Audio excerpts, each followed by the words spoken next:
So welcome back guys.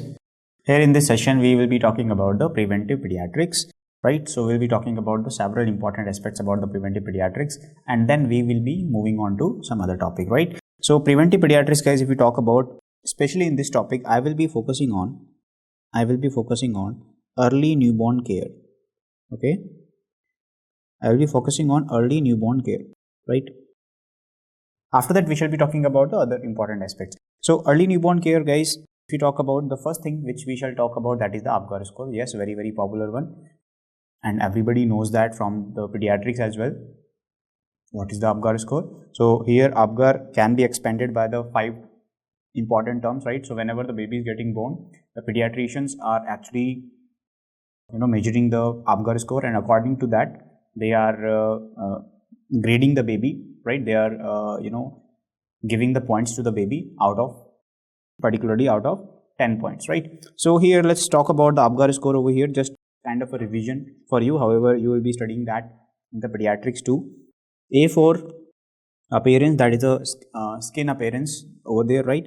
If the ideally the appearance should be the pinkish reddish color of the baby. So if that is the case, then we will be awarding 2 points over there, right?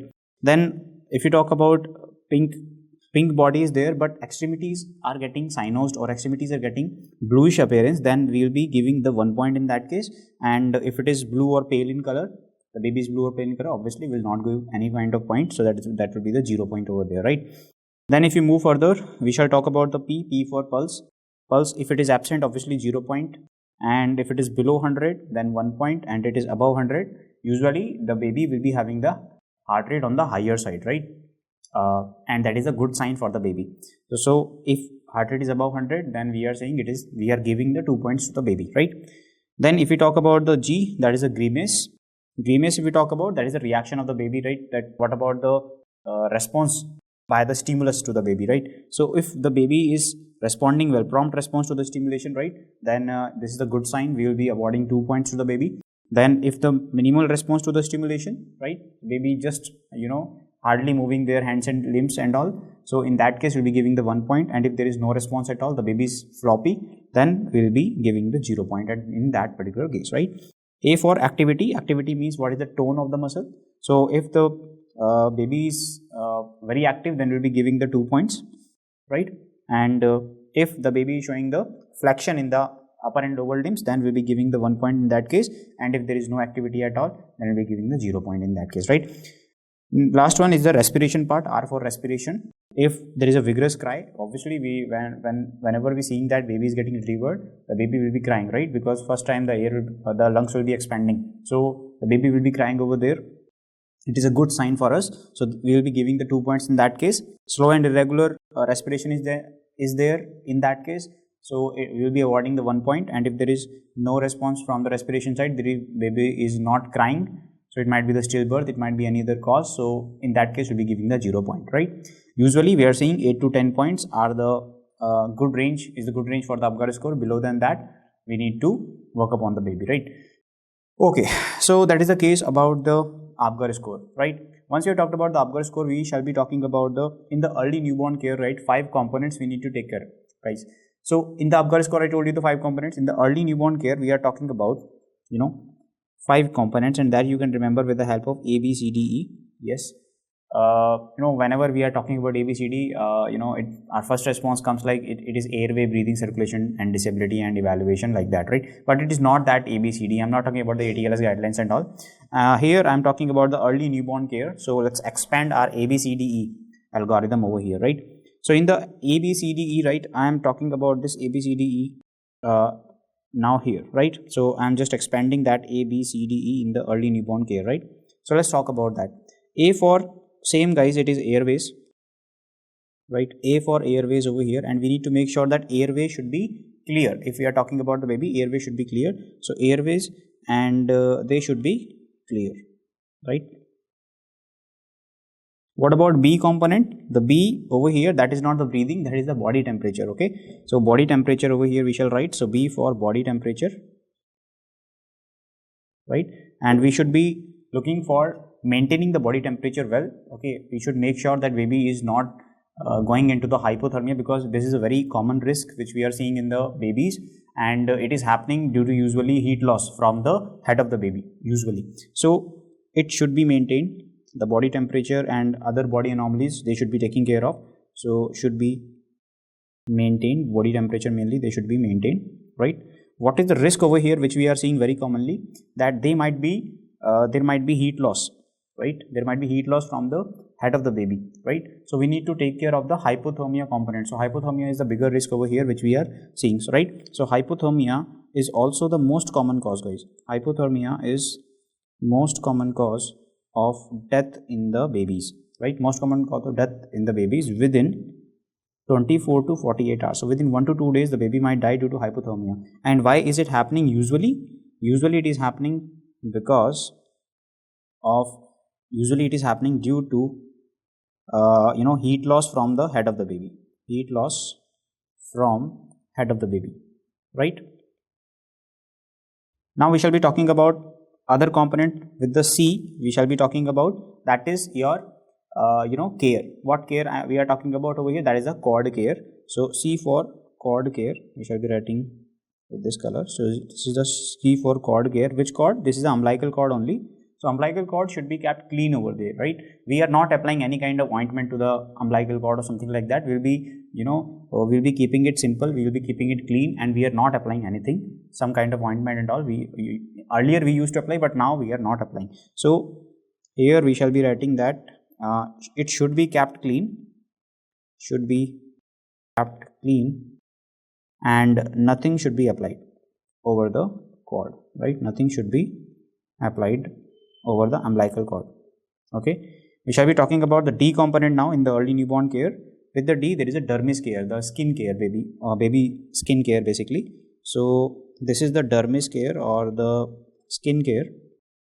In the dermis care, again guys, here usually the first response could come to your mind about the bathing and all, but bathing is usually avoided in the first day, right, after the birth. So in the initial 24 hours after the birth, we are not allowing the bathing of the baby. We are not avoiding the bathing basically. So avoid bathing, right? Because we want to we want to sensitize the baby with the external environment, right? Because comparatively the environment will be cool, and we are having the risk of hypothermia. So to avoid that risk, again hypothermia, we should be making sure that we are not allowing the baby to have a bath over there. So we are we are avoiding the bath in the avoid bathing in first 24 hours after birth, obviously first 24 hours of the birth, right? Okay, then we shall be talking about E component, that is the care for eyes care. So ophtha care or the eyes care, right? In the eyes, we used to put the ointment earlier, but now we are not putting any kind of ointment. Just simply will clear the eyes with the normal water, either with the normal water, or you might do it with the normal saline as well. So eye care basically, they must be wiped. You must wipe them either with normal clean water, right? Normal clean water or normal saline. I'm just writing NS, right? Okay. So these are the 5 components in the early newborn care, that is the A, B, C, D, E, right? We have talked about, with the A, we have talked about the airways, then there is the body temperature, then the umbilical cord care, then dermis care, and the eye care, right? Now, over here, there is a concept of, one important concept over here which we shall talk about, that is a warm chain, right? Warm chain.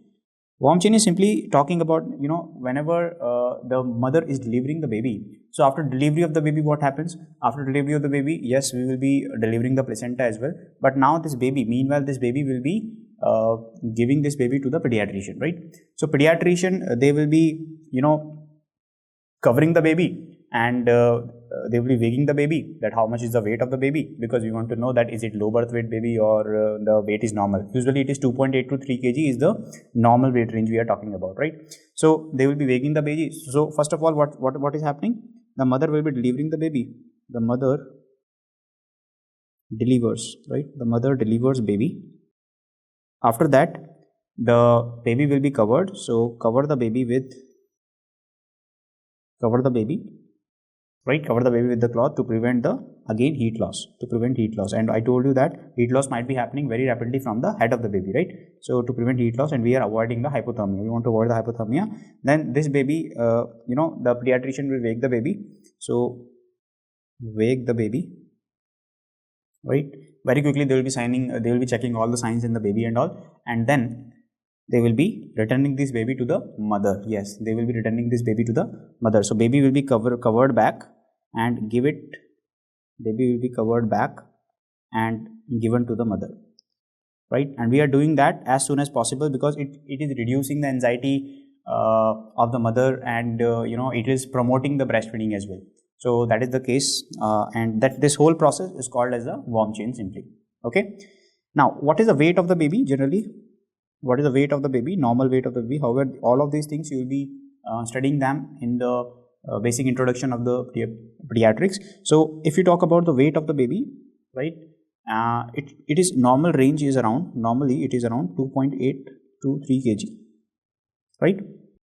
Okay. Now, if you talk about average weight, that is this kind 2.28 to 3 kg, and usually it is if you talk about the range over here, 2.5 to 3.5 kg could be the range. On an average, if I'm saying, then it could be 2.8 to 3 kg, right? Generally. Okay. What about low birth weight babies? LBW I'm writing. LBW is for low birth weight, right? Low birth weight babies, if you talk about, right, they will be lesser than 2.5 kg, right? They will be lesser than 2.5 kgs or 2500 grams simply. Okay. Now, if you talk about low birth weight babies, what could be the causes, right? The main important causes which you need to remember over here is that is prematurity, right? Or they could be small for gestational age, right? So the causes, if you talk about what could be the causes for low birth weight babies, right? The causes would be very simple over here to remember, it would be prematurity. Obviously, if the baby is prematurely coming out of the womb of the mother, obviously, for an example, lesser than 37 weeks, then this is the premature baby, this is a preterm baby. So in that case, prematurity is very, very common cause, and small for gestational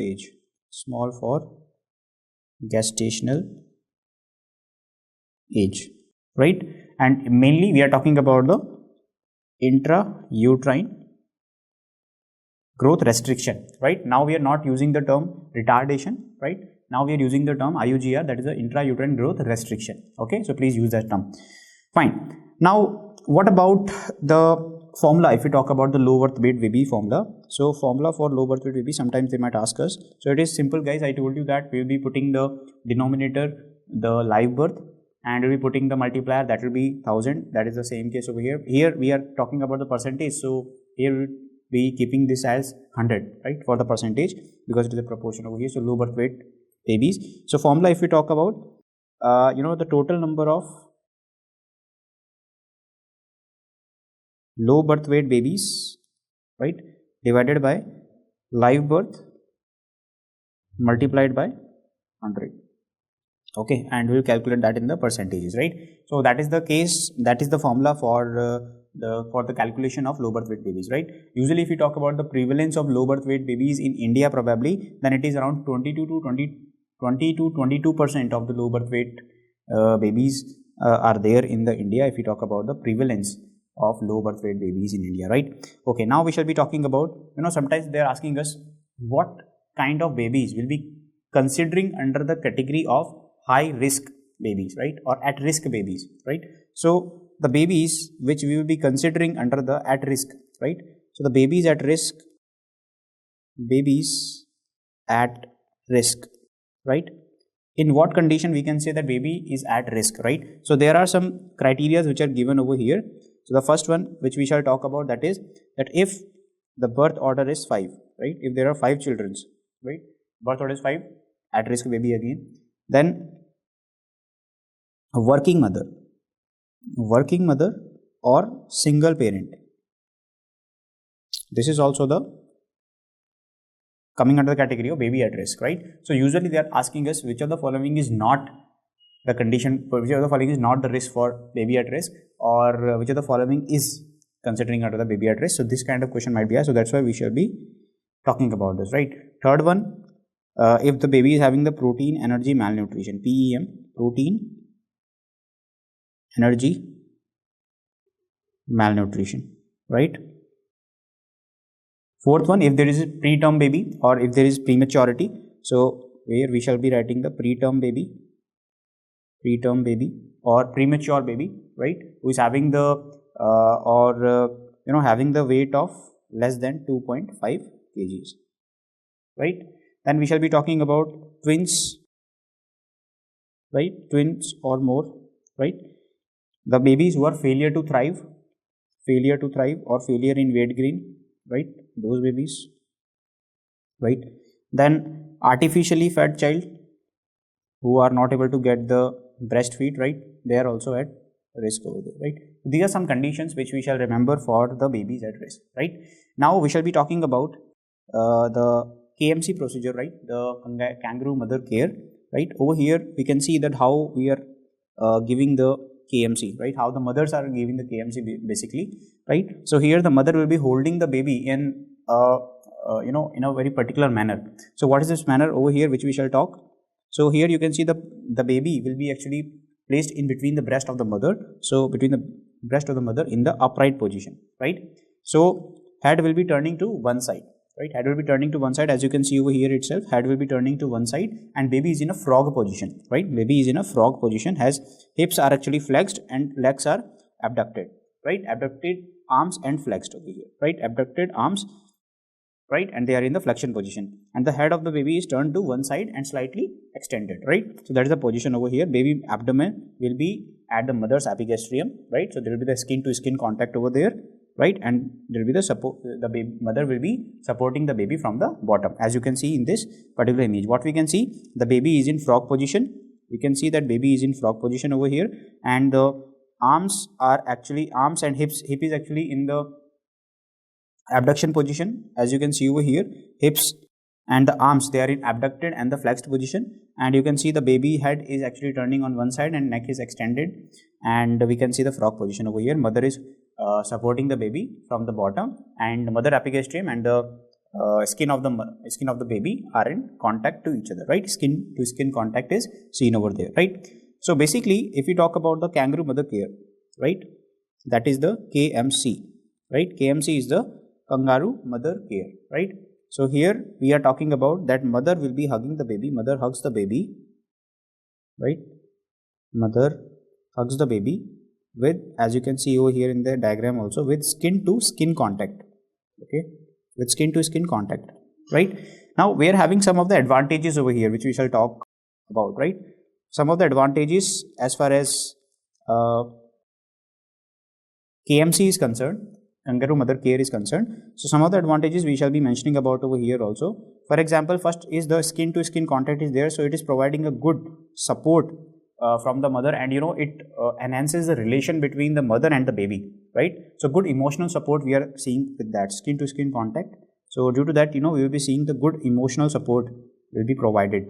Good emotional support we are providing, and also we want to enhance that support, when the baby delivers, we have talked about the warm chain also, right? So that is also making sure that baby is returning to the mother as soon as possible after the birth of the baby, right?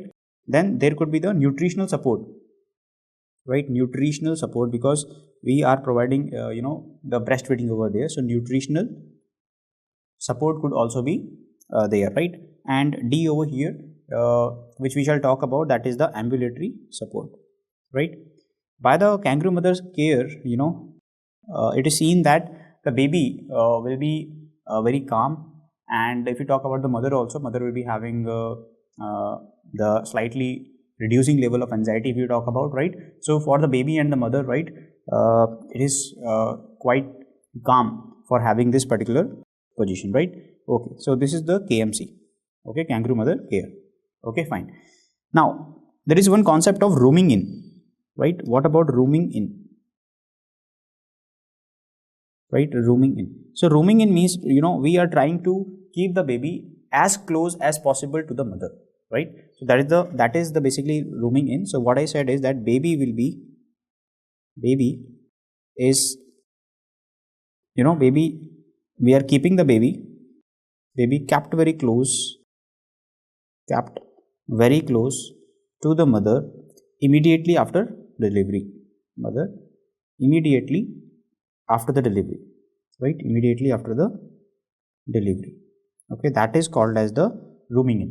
Okay, then it is also helpful in promoting the breastfeeding. It also helpful in promoting the breastfeeding, and at the same time, yes, it is reducing the anxiety as well, right? It is reducing the anxiety too. Fine, that is about the rooming in. Okay, now we shall be talking about some important point over here. For example, what is the term baby?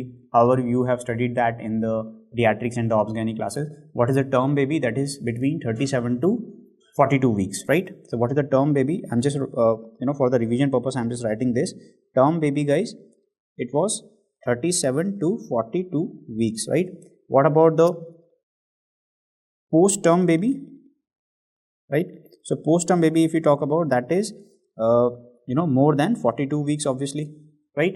Where you can see the macrosomia. Infant of diabetic mothers might be having the this kind of thing. They are usually the post-term babies, right? Preterm babies, right? If you talk about a preterm baby, then it is obviously less than 37 weeks of gestation, right? Then we are having some more terms over here. For an example, what is the extremely preterm babies, or what is the mild to moderate preterm babies, and all of these things, right? So what is the moderate preterm baby? Moderate preterm baby. And what could be the extreme preterm baby, right? So if you talk about the moderate preterm baby, then we are saying that it is from 32 to 37 weeks, right? Extreme baby, they are, right? Extreme baby, they are less than 28 weeks, right? And there is very preterm baby, very preterm baby, right? They are in between 28 to 32 weeks, right? So these are some of the terminologies which we shall remember as far as this newborns are concerned, right?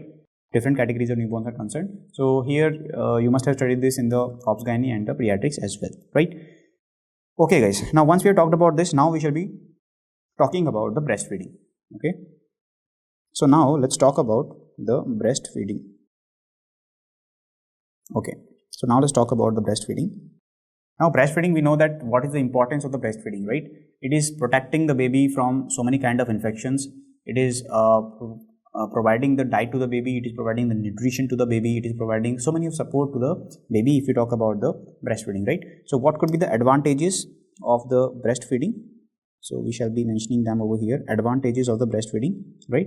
So preventive pediatrics is like basic introduction to the pediatrics, we can say. All of these things you will be studying in the pediatrics as well. So it is kind of a overlapping over here, right? So advantages, obviously it would be very nutritious for the baby, right? So it is most nutritious for the baby, right? Most nutritious to the baby. It is economical as well, right? And it is clean, safe and hygienic, right? So all of these are the advantages only. You just need to listen to them once and you will be remembering them, obviously, right? It also promotes the emotional bonding between mother and the baby, right? Between both, that is mother and the baby, obviously, right? And third point over here is that it is very safe and it is reducing the risk of infection also. It reduces risk of infection as well, right? Reduces risk of infection as well, right? Because the baby is not taking any kind of artificial feed. Baby is that's why baby is taking the breast milk, right? That's why we are promoting the breast milk as well, and we are saying that exclusive breastfeeding should be there in the first initial 6 months of the baby, right? So first initial 6 months after the birth of the baby, we should be only and only giving the breastfeeding, right? Exclusive breastfeeding, right? EBM, exclusively EBF, that is the exclusively breastfeeding, right? That means that only and only breast milk. Even we are not giving the water to the baby, just we are giving the breast milk, right? Okay. Now if you talk about the breastfeeding, guys, firstly, what kind of milk is coming out, right? If you talk about the the baby will be latching onto the breast of the mother, right? So what is the first milk which is coming out from the breast of the mother, right? So let's talk about that as well. So firstly, there would be the colostrum. Yeah, we are reading that from very beginning, right? From very earlier classes as well. Colostrum, what is basically the colostrum over here? Colostrum is the first milk which is coming out from the breast of the mother over here. So milk which will be secreted in the initial period, secreted in about 0 to 3 days, right? Usually it is it is having somewhat yellowish in color, right? And it is very rich in what immunoglobulins? It is very rich in the IgA immunoglobulins, right? Immunoglobulins A over here, right? They are very rich over there, colostrum, if we talk about, right? Next milk which we shall talk about, there is a transitional milk, right? After the colostrum, there is a transitional milk, and then there is a mature milk. So then we shall talk about the transitional milk, right? Transitional milk. Transitional milk is coming after 0 to 3 days, right? So we are talking about over here, from 3 days till 13-14 days we shall talk about. So from 3 days to 2 weeks, that will be the time period over here. So from 3 days to around 14 days, right? That will be the period if we talk about the transitional milk. Then we shall be talking about the mature milk. Mature milk, right? Mature milk, if you talk about, that is more than 2 weeks. So this is a transition. First of all, there is a colostrum, then there is a transitional milk, and then after that there is a mature milk. So mature milk, we will be seeing it is coming out from the breast of the mother. That will be coming out after 2 weeks, basically, right? And it is kind of a complete diet for the child, right? So it is from, right? It is from 13 to 14 days. So after that, after the transitional milk, there is a mature milk, and it is it is a complete diet, right? It is a complete diet of the baby. It's a complete diet of the baby, right? So we don't need to give anything other than breast milk if we talk about exclusively, if we talk about the initial 6 months of the baby, right? So because everything is taken care of over here. If we talk about a thirst also, thirst is also taken care of, and if we talk about the diet also, diet is also taken care of. So no need to worry about that. We just need to follow the exclusive breastfeeding, right? Okay. Now initially we are seeing that first of all there is a fore milk, and then there is a hind milk. So let's talk about that as well. So initially there would be fore milk, right? After that there would be the hind milk. So what is that? Let's talk about these two as well. So fore milk, if we talk about, this is the firstly initiating milk, right, from the mother side over here. We are saying that it is the first milk which is coming out. So first is the fore milk, and then there is a hind milk. So it is, fore milk is satisfying the thirst of the baby, and the hind milk is satisfying the hunger of the baby. So fore milk, actually it satisfies thirst of the baby, right? And if we talk about the hind milk, it satisfies hunger of the baby, okay? Hunger of the baby, right? So fore milk is the first milk which is coming out, and after that subsequent milk which is coming out, that is the hind milk, and hind milk is enough for satisfying the hunger of the baby, right? So once we have talked about that, now we shall be moving on to the artificial feeding. So after the breast milk, we shall be talking about the artificial feeding over here, and in detail you will be talking about that in the pediatric section. But over here we shall be talking about some of the important principles of the artificial feeding, right?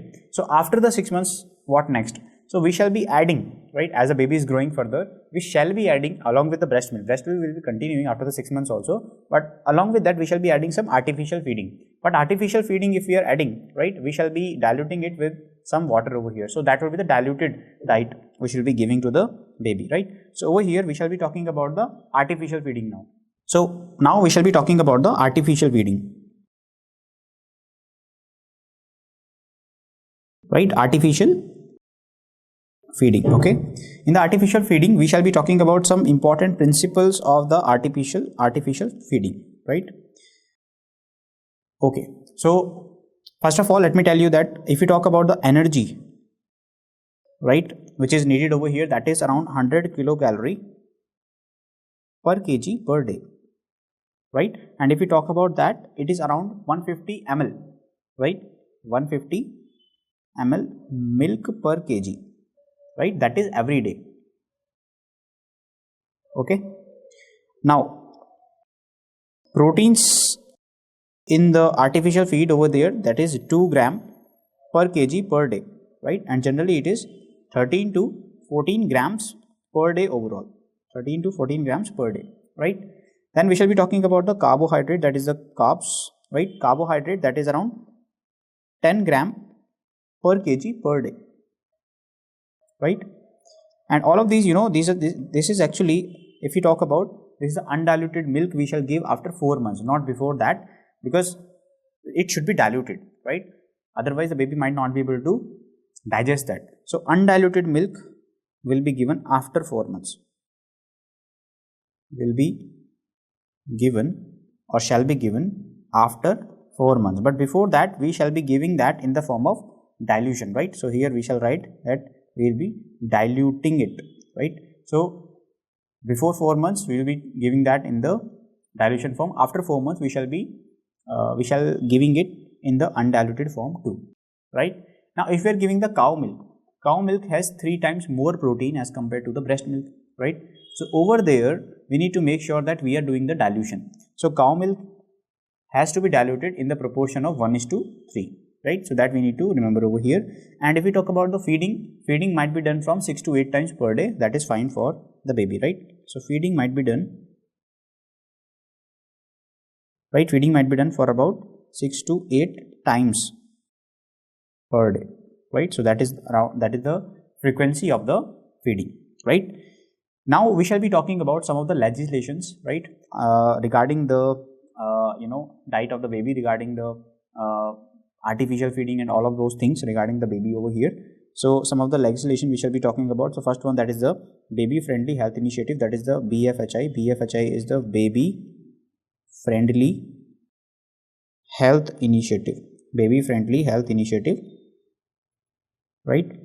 This is the logo for the Baby Friendly Health Initiative, BFHI, right? This is the logo for the Baby Friendly Health Initiative, right? The mother is holding the baby in such a manner, right? Okay, what are the goals of Baby Friendly Health Initiative? Let's talk about them as well. So to transform the hospitals and the maternity facilities through the implementation of 10 steps, we will be talking about those 10 steps as well. Now to end the practice of distribution of free and the low cost supplies of the breast milk substitute for maternity wards and hospital, right? So basically government do not want to highlight or do not want to introduce the other kind of breast milk substitutes, right? Because the government wants to promote the breastfeeding as much as possible in the community, right? So that's why this is the thing over here. That is the goal of the breastfeeding breastfeeding health initiative over here, right? Okay. Now we shall be talking about now the 10 steps which are actually included in the 10 steps of BFHI. So BFHI over here, this is the baby friendly hospital initiative, or the breastfeeding friendly health hospital initiative, whatever you want to call it. So in the 10 steps we shall be talking about the first one, that is the write the breastfeeding policy, then train all healthcare staff, inform all the pregnant women, inform breastfeeding within an hour of the birth, right? Initiate the breastfeeding within first hour of the birth or as soon as possible, right? Show mothers how to breastfeed, right? We need to train about that because sometimes there's a problem of the latching of the baby on the mother, right? So all these kind of problems needs to be taken care of. Given infants nothing but the breast milk only, exclusively breastfeeding we need to start. Then practice the rooming in technique, right? Rooming in, I told you that the baby will be kept closer to the mother, as close as possible. Encourage the breastfeeding on the demand over there, 8 to 10 or 6 to 8 times would be the frequency. Give no artificial teats or pacifiers over here, right? We are not giving any kind of artificial substitutes, and establish the breastfeeding support groups, right? So these are the 10 steps over here. You don't need to remember all of these 10 steps. It's just the basic understanding about the steps as far as BFHI is concerned, right? Now we shall be talking about one more, that is the MA, right? MA is the mother absolute affection. This is the logo which you need to remember over here, right? This is the logo for the MA, and this is the logo which you can see over here, right? So if you talk about the next one, that is the MA, that is the mother absolute affection, right? What are the important points in this particular legislative? Here we shall be talking about, for the normal vaginal delivery, right? The breastfeeding must be started within first hour. Breastfeeding must be initiated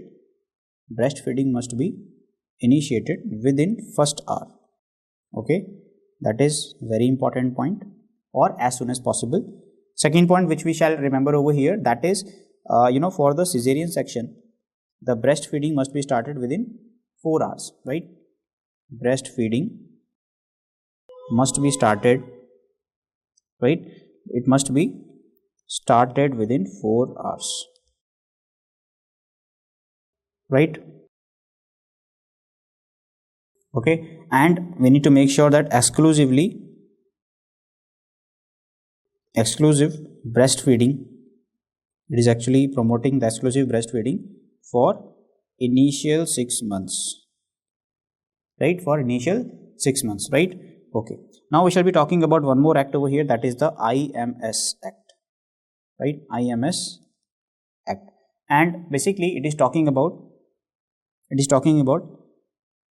prohibiting any kind of promotion of the the substitutes of the breast milk. For example, Cerelac and all of these things over there which are present in the market, they are present in the market, but they shall be present, but they can't advertise these kind of products, right? So prohibit any kind of promotion. Again, they want to promote the breastfeeding, that's why that is the case. Educate pregnant women and lactating mothers, restrict and control use of infant milk, right? Substitutes and the infant food, right? Define roles and responsibilities of health. So mainly it was taking about, it is actually telling about the prohibition of the ads and advertisements of the substitutes of the breast milk, right? So that was about the baby care, right? So here in this particular section we have talked about the baby, what are the early newborn care, right? And we had talked about some of the legislation, right? In the next class we shall be talking about other important features regarding the preventive pediatrics. Thank you.